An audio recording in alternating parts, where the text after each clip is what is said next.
It's not every day that a piece of media that comes out has a profound effect on my life that pretty much changes the way I see things and then go about my daily life. But when I do, most of the time it's an anime. How's it going, homies? I wanted to talk about Frieren today, mostly just because it's an anime that I feel like it's definitely not getting the recognition it deserves. I don't think it's getting the attention it deserves, right?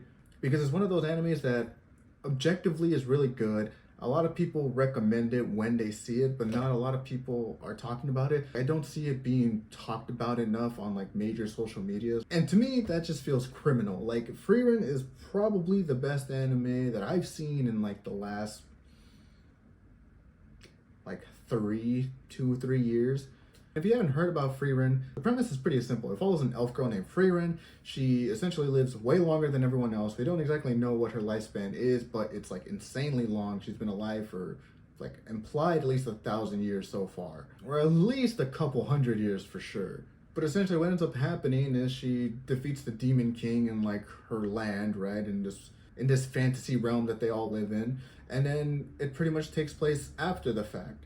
So it's pretty much like doing all the post game after you finish like the main storyline. And so that's essentially what Frieren does. And she has this hobby where she likes to go collect spells. She's very studious in that way. And then that's pretty much the premise. Obviously, there's more plot within the story, but that's generally like the plot. And so when I initially heard this plot, I didn't exactly know which direction they're going to take it in. Because a lot of fantasy stories focus on like this whole goal about defeating like a certain enemy, right? And all the lead up into that. That's usually what like most fantasy stories focus on. And where Frieren kind of focuses on like what happens after that.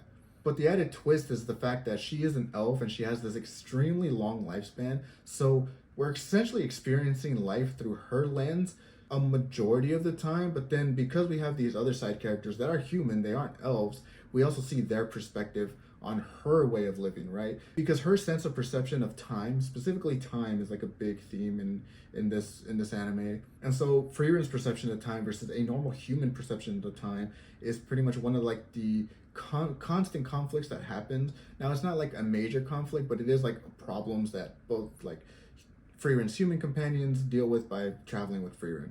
And I gotta say, this anime really doesn't pull any punches in like any department, really. Right off the bat, it's very emotional because we essentially see how she's living compared to her other party members. And I won't go into spoilers, but her interactions and why she sort of took on this perspective, or I guess this motive to really try to do good by other people, as well as find enjoyment from these little things, was really interesting because she was influenced by her party members who compared to her have like minuscule lifespans. So seeing her interactions with her party members, who all go their separate ways but do catch up from time to time, it was sort of very emotional to see like that perspective of things and the way like time really affects all of them. But then on the other hand, it's really comedic. The characters themselves are actually pretty funny.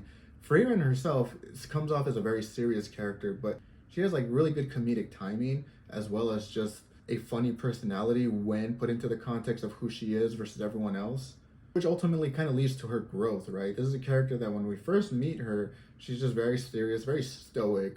But then through meeting these other different characters, she kind of starts to loosen up a little bit more. And she kind of always had this looser personality, but it takes like a certain specific person to get it out of her. And then so we follow Frieren through this journey. And then the whole angle that this is a post-Demon King world is also very interesting as well. We see like the ramifications that come from defeating the Demon King. Are there still demons around? Are people generally better off now that the Demon King is gone? What are the ramifications from like militaries, or like what do they do after pretty much the biggest threat is gone? Is that something that's still happening within the world? So seeing that angle of her journey and the adventures that she goes on was really interesting to see. It just feels like a very refreshing take on the fantasy genre. It also does a thing that I've noticed recent animes have been doing a lot of, which is combining two different genres into one. So it's combining fantasy with slice of life and turning it into like a fantasy slice of life, essentially. Because within Frieren, you do have those slower episodes where they're really just doing like a side quest, like helping a lady find her favorite flower. But then you also have like these more crazier episodes where, say, like an enemy was imprisoned and they're finally going to be released after a certain amount of time, and so they have to stop them. And so those two blending of genres really work here. There was no point in watching it where I thought, oh, this is kind of weird or feels out of place, given that it is working with two genres. But I think the most interesting part, which is something that I touched on earlier, was essentially the dynamic between Frieren's perspective of life versus a human's perspective of life. At a certain point, Frieren does get a companion. She's like a younger girl. And remember, Frieren at this point is several hundred, several thousand years old. And this human girl, she just has the normal lifespan of a human. So Frieren takes her on as sort of a student. She essentially tags along to join Frieren on her adventures. And at first this is fine, right? Because Frieren tends to get the jobs done pretty quickly. She's really efficient in that way. She's really on top of like wanting to become, she essentially wants to become like an encyclopedia for spells. But throughout this time, we start kind of getting the idea that Frieren really doesn't understand humans' relation to time. Because again, as essentially almost an immortal being who will live several thousand years, a human's lifespan is essentially just like, I mean, this might not be like the most accurate description, but from Frieren's perspective, a human's lifespan is like a week to her. So her spending time with a certain person for over like a span of a decade or two really doesn't mean that much. Or at least to her is not a significant amount of time. That's like if she just went out of town for a weekend. But to humans, because their life is so finite, they tend to try to make most of their time. They don't have a lot of time, right? So when they have something important to them that has to be done quickly, they do it as fast as possible. They try to get it done as fast as possible. Because Frieren doesn't understand that. She kind of thinks to herself, well, why are we in such a rush to do these things? We have time. There's an episode where she's trying to find a flower for this person, and they don't even know if this flower exists. This lady essentially says, yeah, this was the favorite flower of the person in the village. We don't know if it exists, but if you can find it, that'd be cool. And so Frieren's just like, yeah, we'll look for it. Yeah, why not? We'll start right now. And so Fern, who is Frieren's companion, she's just like, oh, okay, I guess we're going to look for this flower that may or may not exist. And what ends up happening is Frieren's there for about a month. Fern is a little concerned. She's just like, hey, it's been a month and we haven't found anything. Like, should we just cut our losses and go? And Frieren's just like, no, what are you talking about? It's only been a month. Like, let's just keep looking for it, whatever. And suddenly like 2-3 months start passing. And Fern is getting really concerned because she's just like, what the fuck? I don't have this kind of time. We could have done like a bunch of other stuff in this time. In the time we spent looking for this flower, we could have done a bunch of other things. At a certain point, Fern asks Frieren, hey, like, how long are we going to keep looking for this flower? And Frieren's just like, a year, maybe 2. Now, as humans, we're just like, what the fuck? 2 years just to search for a flower that may or may not exist? But to Frieren, that's like literally searching 5 minutes for the thing. And so these kind of issues, when they happen, are really interesting to me. It's like exploring that dynamic between perception of time. And you kind of start to feel almost small even, because you start to realize that our time as humans is incredibly finite. And we don't have the luxury of taking our time with doing some things. Sometimes we have to do things in the spur of the moment, or else we're going to miss the opportunity to do something. And that's not a bad thing. In fact, it's one of the things that gives our lives as humans a real sense of beauty. We have moments that we can cherish for a really long time, because relative to our lifespan, it was a big moment. Whereas Frieren doesn't necessarily have that same perspective. Something she experienced 500 years ago, she doesn't really care about at this point. That is until she's starting to build these more human connections with other people. And then she slowly starts to get the importance of these smaller moments, you know? And this doesn't just happen with Frieren and her companion. She kind of has these moments with like everyone. There's actually a good amount of characters in here, all of which are very fleshed out and all of which are very interesting. A lot of them impact Frieren in some kind of way to give her some perspective on the way humans live, as well as other races within the land. Like there's dwarves, there's elves, and I'm pretty sure there's more, but you know, demons obviously. But essentially they all give her like a unique perspective on life. And the characters, honestly, all fairly solid. There's not one character in here that I dislike, which is really odd because it's really hard to get a lot of likable characters, you know? But Frieren seems to have, like, no shortage of them, which, you know, good for them. They know how to write characters. It's nice. Now, the animation is fairly simple, but the thing is, there's moments in the anime that just have, like, god-tier level of animation. Like, the animation should not have gone this hard, and it's only for, like, a moment. Which, if we want to think thematically, fits right into the theme of Frieren, where, like, you're going to remember these smaller moments, right? And it's not just the action that you memorize, it's also, like, those more emotional, more intimate scenes. But god damn, some of the animation in this anime is insane. Like, it's so freaking good. And it has surprisingly really good fight choreography too. In one of the more recent episodes, there's a fight between two characters, and we're seeing it from the perspective of a specific character. It is essentially like first person, and I've never really seen that type of fight choreography done before, and so seeing it here was actually really cool to experience.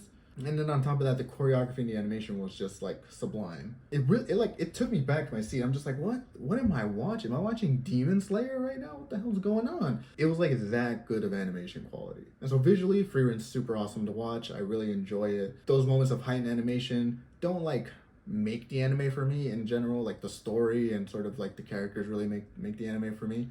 But those animation bits are just pretty much like an added bonus every time you see them. Like they're just so good. Now, one thing that I will say is I'm a little concerned about where the premise can go.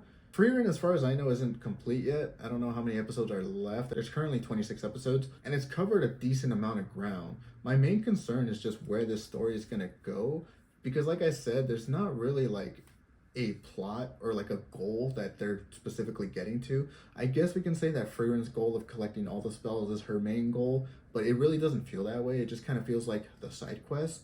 And so I'm wondering if it's eventually going to shift focus to maybe a different character and maybe focus on their story and sort of where they end. And when then that end happens, that's where the story will stop. Or if it really just is just going to keep going with this whole premise that like Frieren is essentially living forever and this is just one phase in her life.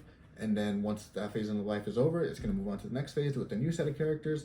Because realistically, this story, if done correctly, could go on pretty much forever. So that's where I'm like a little bit concerned. I don't know where the story is essentially going to go, but as far as character moments go, if it can keep these character moments and like these story beat moments as well, then I'm all for it. I'm down to just keep watching, but it is a concern that I have because I'm not exactly sure how strong the story can continue being because it's been really strong. And so like I said in the beginning of this video, it did have a kind of a profound effect on me because it just kind of puts back into perspective that we as humans, like our lives on this little rocky planet that we live on, in the grand scope of the universe, our time here, our individual lives here is pretty much just a blink.